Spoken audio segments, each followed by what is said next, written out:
O desejado de todas as nações. Capítulo 33. Quem são meus irmãos? Este capítulo se baseia em Mateus capítulo 12, versos 22 a 50 e Marcos capítulo 3, versos 20 a 35. Os filhos de José longe estavam de ter simpatia pela obra de Jesus. As notícias que lhe chegavam aos ouvidos acerca de sua vida e trabalhos enchiam-nos de surpresa e terror. Ouviram que dedicava noites inteiras à oração, que durante o dia era oprimido por grande quantidade de gente e não se permitia sequer o tempo necessário para comer. Os amigos achavam que se estava consumindo por seu incessante labor. Não podiam explicar a atitude que tinha para com os fariseus, e alguns havia que receavam pelo equilíbrio de sua razão. Isso chegou aos ouvidos de seus irmãos, bem como a acusação dos fariseus de que ele expulsava demônios pelo poder de Satanás. Sentiram vivamente a vergonha que lhes sobrevinha devido a seu parentesco com Jesus. Sabiam que tumulto suas palavras e obras ocasionavam, e não somente se alarmavam com as ousadas declarações dele, mas ficavam indignados com a acusação que fazia aos escribas e fariseus. Resolveram persuadi-lo ou constrangê-lo a deixar esse método de trabalhar e induziram Maria a unir-se a eles, pensando que, em vista de seu amor por ela, poderia conseguir levá-lo a maior prudência. Fora justamente antes disso que Jesus operara pela segunda vez o milagre de curar um possesso, cego e mudo, e os fariseus haviam renovado a acusação: ele expulsa os demônios pelo príncipe dos demônios. Mateus 9:34. Cristo disse-lhes positivamente que, em atribuir a obra do Espírito Santo a Satanás, estavam se separando da fonte de bênçãos. Os que tivessem falado contra o próprio Cristo, não lhe discernindo o caráter divino, poderiam receber perdão, pois, mediante o Espírito Santo, poderiam ser levados a ver seu erro e arrepender-se. Seja qual for o pecado, se a alma se arrepende e crê, a culpa é lavada no sangue de Cristo. Mas aquele que rejeita a obra do Espírito Santo assume uma posição que impede o acesso ao arrependimento e à fé. É pelo Espírito que Deus opera no coração. Quando o homem rejeita voluntariamente o mesmo e declara que é de Satanás, corta o conduto por onde Deus se pode comunicar com ele. Quando o Espírito é afinal rejeitado, nada mais pode Deus fazer pela alma. Os fariseus a quem Cristo dirigiu essa advertência não acreditavam eles próprios na acusação que lançaram contra ele. Não havia nenhum daqueles dignitários que se não sentisse atraído para o Salvador. Tinham ouvido a voz do Espírito no próprio coração, declarando ser ele o ungido de Israel e insistindo em que se confessassem seus discípulos. À luz de sua presença, haviam compreendido a própria falta de santidade e anelado uma justiça que não podiam criar. Mas, depois de o haverem rejeitado, seria excessivamente humilhante recebê-lo como Messias. Tendo posto o pé na vereda da incredulidade, eram demasiado orgulhosos para confessar seu erro, e para evitar reconhecer a verdade, tentavam com desesperada violência contestar os ensinos do Salvador. A prova de seu poder e misericórdia os exasperava. Não podiam impedir que o Salvador operasse milagres, não lhe podiam silenciar os ensinos. Fizeram, porém, tudo quanto puderam para o apresentar sob um falso aspecto e torcer-lhe as palavras. No entanto, o convincente Espírito de Deus o seguia e tiveram de construir muitas barreiras para lhe resistir ao poder. A mais poderosa instrumentalidade que se possa fazer atuar sobre corações humanos estava lutando contra eles, mas não se queriam render. Não é Deus que cega os homens ou lhes endurece o coração. Envia-lhes luz para lhes corrigir os erros e guiá-los por veredas seguras. É pela rejeição dessa luz que os olhos cegam e o coração se endurece. Muitas vezes o processo é gradual e quase imperceptível. A luz chega até a alma por meio da palavra de Deus, de seus servos ou diretamente por seu espírito. Mas quando um raio de luz é rejeitado, dá-se o parcial entorpecimento das percepções espirituais e a segunda revelação da luz é menos claramente discernida. Destarte aumenta a treva até que se faz noite na alma. Assim se dera com esses guias judeus. Estavam convencidos de ser Cristo assistido por um poder divino, mas a fim de resistir à verdade, atribuíam a obra do Espírito Santo a Satanás.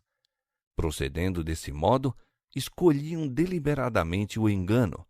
Renderam-se a Satanás e daí em diante foram regidos por seu poder.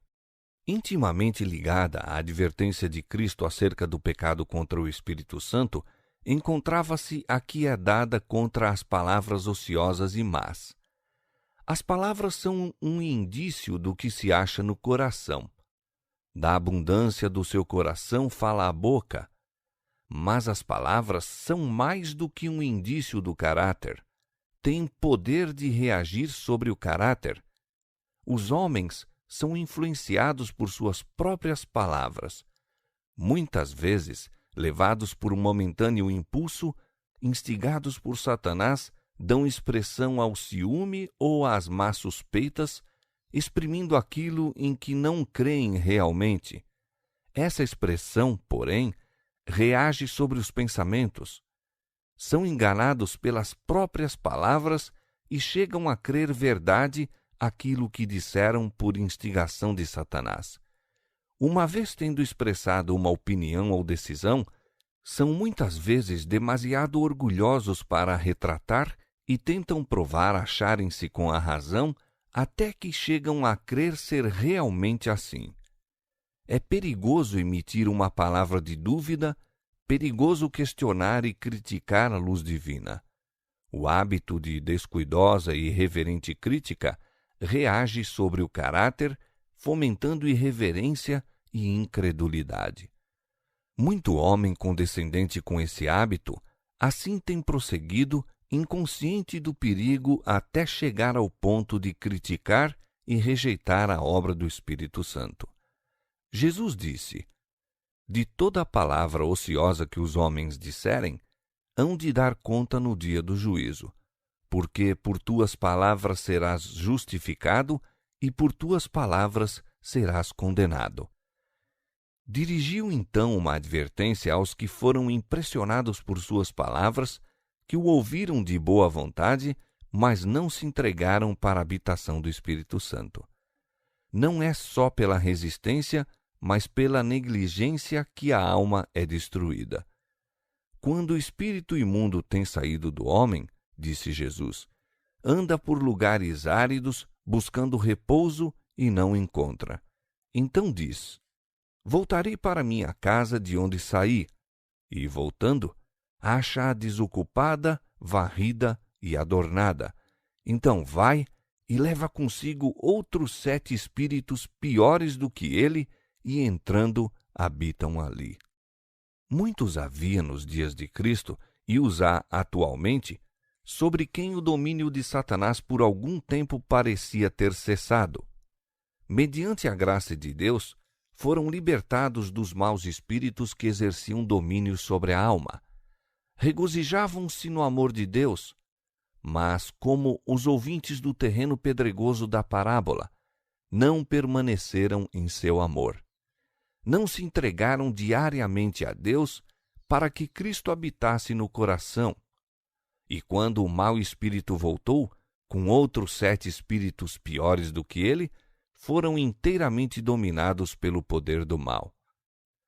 Quando a alma se rende inteiramente a Cristo, novo poder toma posse do coração. Opera-se uma mudança que o homem não pode absolutamente operar por si mesmo. É uma obra sobrenatural, introduzindo um sobrenatural elemento na natureza humana. A alma que se rende a Cristo torna-se sua fortaleza, mantida por ele num revoltoso mundo, e é seu desígnio que nenhuma autoridade seja aí conhecida, senão a sua. Uma alma assim guardada pelos seres celestes é inexpugnável aos assaltos de Satanás, mas a menos que nos entreguemos ao domínio de Cristo, seremos governados pelo maligno. Temos inevitavelmente de estar sob o domínio de um ou de outro dos dois grandes poderes em conflito pela supremacia do mundo. Não é necessário que escolhamos deliberadamente o serviço do reino das trevas para cair-lhe sob o poder. Basta negligenciarmos fazer aliança com o reino da luz.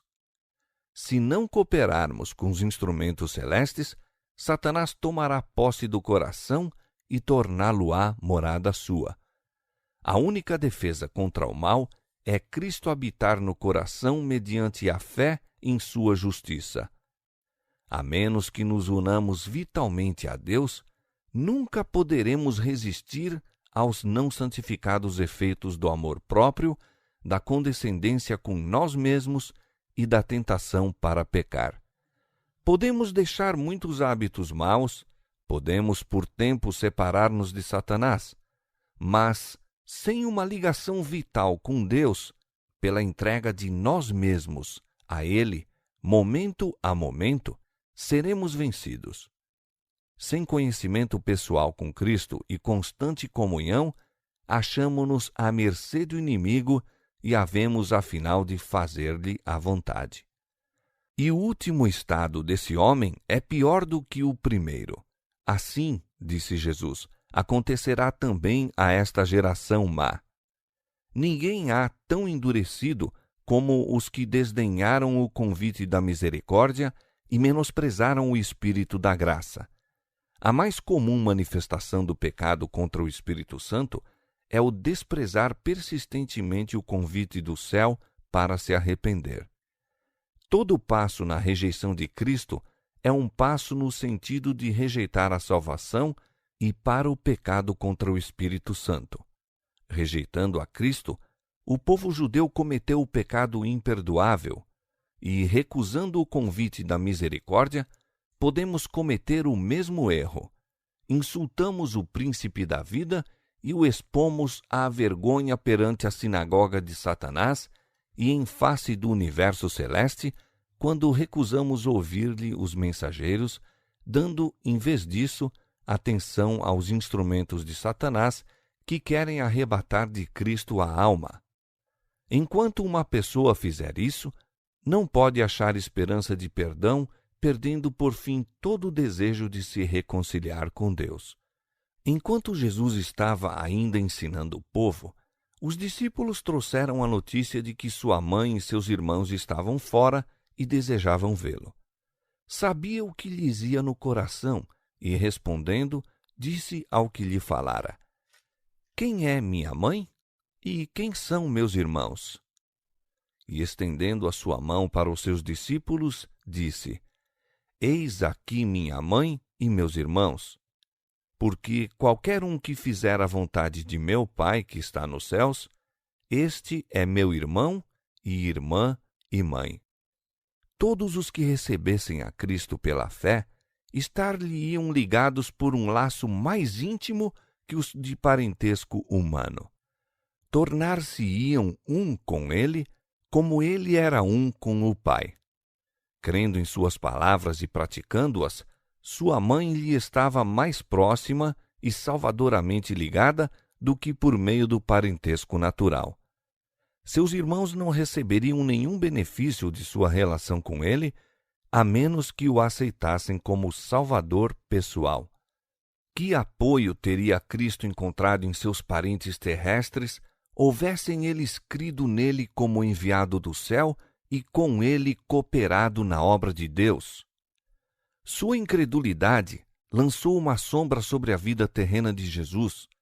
Foi uma parte da amargura daquele cálice de aflição que esgotou por nós. A inimizade ateada no coração humano contra o Evangelho experimentou-a vivamente o Filho de Deus e foi-lhe mais penosa no próprio lar, pois tinha o coração cheio de bondade e amor e apreciava a terna consideração nas relações de família. Seus irmãos desejavam que cedesse às ideias deles, quando esse proceder teria estado inteiramente em desarmonia com sua divina missão. Achavam que ele necessitava de seus conselhos. Julgavam-no sob seu ponto de vista humano e pensavam que, se falasse apenas coisas aceitáveis aos escribas e fariseus, evitaria a desagradável controvérsia que suas palavras suscitavam. Consideravam, de sua parte, uma exorbitância pretender divina autoridade e colocar-se perante os rabis como reprovador de seus pecados. Sabiam que os fariseus estavam buscando ocasião de o acusar e achavam que lhes dera suficiente ocasião. Com o limitado alcance, não podiam calcular a missão que viera cumprir e, portanto, não eram capazes de simpatizar com ele em suas provações. Suas palavras rudes, destituídas de apreço, mostravam que não tinham a verdadeira percepção de seu caráter e não discerniam que o divino se confundia com o humano.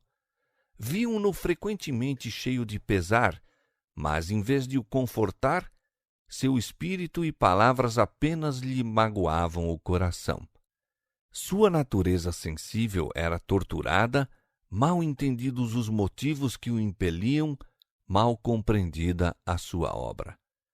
Seus irmãos apresentavam muitas vezes a filosofia dos fariseus, batida e mofada pelo tempo, e ousavam pensar que podiam ensinar àquele que compreendia toda a verdade e entendia todos os mistérios. Condenavam francamente o que não podiam compreender. Suas censuras eram-lhe vivas reprovações, e sua alma consumia-se e enchia-se de aflição. Professavam fé em Deus e o julgavam estar reivindicando quando o tinham ao próprio lado em carne e não o conheciam. Estas coisas tornaram espinhosa a vereda que Jesus devia trilhar. Tão penosos lhe eram os mal-entendidos no próprio lar, que experimentou alívio em ir para onde os mesmos não existiam. Um lar havia que ele gostava de visitar, o de Lázaro, Maria e Marta, pois na atmosfera de fé e amor seu espírito tinha repouso. Ninguém, entretanto, havia no mundo capaz de compreender-lhe a divina missão ou saber a responsabilidade que sobre ele pesava pelo bem da humanidade. Muitas vezes, só, podia encontrar lenitivo em isolar-se e comungar com seu Pai Celestial.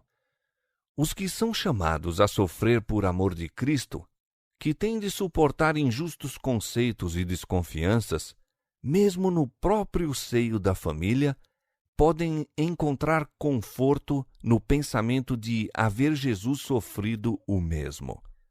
Ele é tocado de compaixão por eles, convida-os a serem seus companheiros e a buscar alívio onde ele próprio o encontrava, na comunhão com o Pai. Os que aceitam a Cristo como seu Salvador pessoal não são deixados órfãos, suportando sozinhos as provações da vida. Ele os recebe como membros da família celeste. Pede-lhes que chamem Pai ao seu próprio Pai. São seus pequeninos, caros ao coração de Deus, a ele ligados por ternos e indissolúveis laços. Tem por eles inexcedível ternura, sobrepujando tanto a que nosso pai e nossa mãe sentiam por nós mesmos em nosso desamparo com o divino ultrapassa o humano. Uma bela ilustração das relações de Cristo para com seu povo encontra-se nas leis dadas a Israel. Quando, em virtude da pobreza, um hebreu se via forçado a abrir mão de seu patrimônio e a vender-se como escravo, o dever de resgatá-lo a eles e à sua herança recaía no parente mais chegado. Ver Levítico capítulo 25, verso 25, verso 47 a 49 e Rute capítulo 2, verso 20. Assim, a obra de nos redimir a nós e a nossa herança, perdida por causa do pecado, recaiu sobre aquele que nos é parente chegado. Foi para resgatar-nos que ele se tornou nosso parente, mais achegado que o pai, mãe, irmão, amigo ou noivo é o Senhor nosso Salvador. Não temas, diz ele, porque eu te remi. Chamei-te pelo teu nome, tu és meu. Desde que tu te fizeste digno de honra diante de meus olhos e glorioso, eu te amei, e te entregarei os homens por ti e os povos pela tua vida. Isaías capítulo 43, versos 1 e 4. Cristo ama os seres celestiais que lhe circundam o trono. Mas quem explicará o grande amor que nos tem amado?